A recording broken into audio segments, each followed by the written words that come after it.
Hare Krishna, everyone. So welcome back to Shravanam Diaries podcast. I'm your host Lalita Devi Dasi, and we are continuing to relish light of the Bhagavata by His Divine Grace Srila A.C. Bhaktivedanta Swami Prabhupada.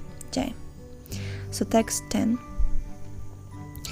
Just as a living being attains a transcendently attractive form by rendering service to Lord Hari, similarly, all the inhabitants of the land and the water assume beautiful forms by taking advantage of the newly fallen water. Purport. We have practical experience of this with our students in the International Society for Krishna Consciousness. Before becoming students, they were dirty looking, although they had naturally beautiful personal features. But due to having no information of Krishna consciousness, they appeared very dirty and wretched. Since they have taken to Krishna consciousness, their health has improved, and by following the rules and regulations, their bodily luster has increased. When they are dressed with saffron-colored cloth, with tilak on their foreheads, and beads in their hands and on their necks, they look exactly as if they come directly from Vaikuntha. The residents of the water are the fish, frogs, and so on. And the residents of the land are the cows, deer, and so on. By constantly drinking and taking bath in the fresh rainwater of the rainy season, the tired and parched animals are refreshed, and their complexions become brilliant, as their health is invigorated by the arrival of new rainwater. The lakes, ponds, and rivers are cleansed and invigorated by the downpour of new rainwater, and thus become most beautiful. Similarly, a devotee of the Supreme Lord, who takes advantage of the beautiful and invigorating downpour of the transcendental descriptions of God found in Vedic literature, finds his spiritual consciousness invigorated and refreshed. In this way, his spiritualized body becomes very beautiful. Haribol! This is practical experience. This is really, really true. You can see how, I've seen many,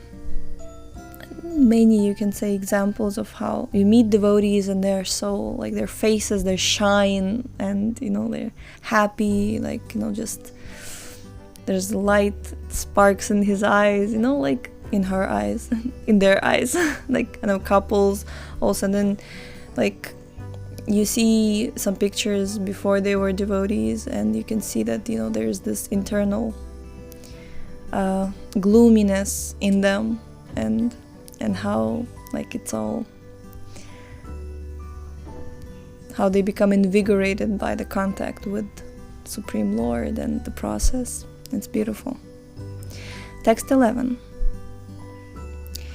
In the rainy season, when the rivers swell and rush to the ocean, and as the wind blows the waves about, the ocean appears to be agitated. Similarly, if a person engaged in the mystic yoga process is not very advanced in spiritual life, he can be affected by the modes of nature, and thus will be agitated by the sex impulse. Purport. A person fixed in spiritual knowledge will not be attracted by the allurement of material nature in the form of beautiful women and sex pleasure enjoyed in their association. One, however, who is still immature in the cultivation of spiritual knowledge may be attracted at any moment by the illusion of temporary happiness, just as the ocean is agitated by the rushing rivers and blowing wind that occurs during the rainy season. It is therefore very important to fix oneself at the lotus feet of a bona fide spiritual master, who is a representative of God, so that one will not be carried away by sex agitation. This is also important to highlight, because I've heard few times how Srila Prabhupada was saying that if one wants to remain a brahmachari, or if one wants to basically remain free from this impulse, then one has to have strong relationship with one's spiritual master. So he exactly gives the same formula in this purport. So text 12. The mountains, although being struck by torrents of rain during the rainy season, are not shaken, just as those whose hearts are dedicated to the transcendental personality of Godhead are never disturbed, even when harassed by great misfortune. This is one of my one of my most favorite verses, I can say. Let's read it again. The mountains, although being struck by torrents of rain during the rainy season, are not shaken, just as those whose hearts are dedicated to the transcendental personality of Godhead are never disturbed, even when harassed by great misfortune. Purport.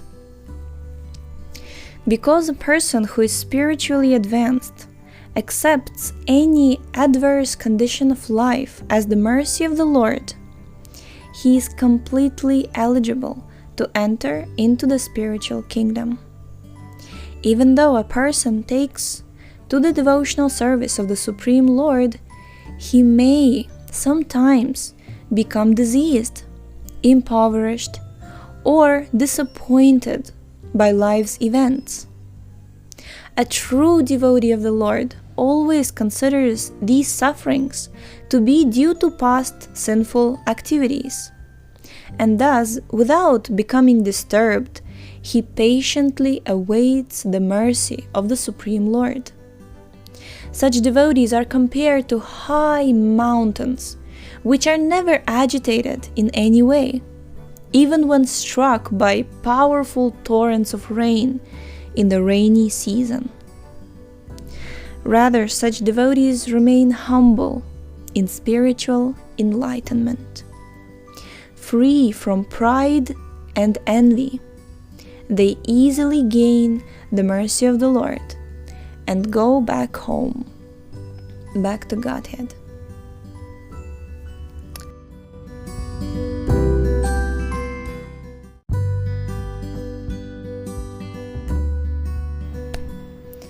Jai. So thank you so much for tuning in today. The link to this book is in the description, as well as we finally uploaded all the illustrations on the page dedicated to this book on our website, shravanamdiaries.com, so you can check out all the illustrations which have been read so far and which are coming up. And if you noticed, on Facebook and Instagram, we've been posting the illustrations which we have read so far in the episodes, so you can check that also. Yes, so thank you so much again, and we shall see you tomorrow. Hare Krishna. So much food for thought, and so much. I really hope that these episodes or these verses and this book really goes to people who will become truly introspective and realize so much by hearing this very, very important wisdom, and thus changing their lives and the humanity at large. So please, if you'd like to share this book with those whom you know or whom you would think these books would speak to, please feel free, and we shall see you again. Hare Krishna.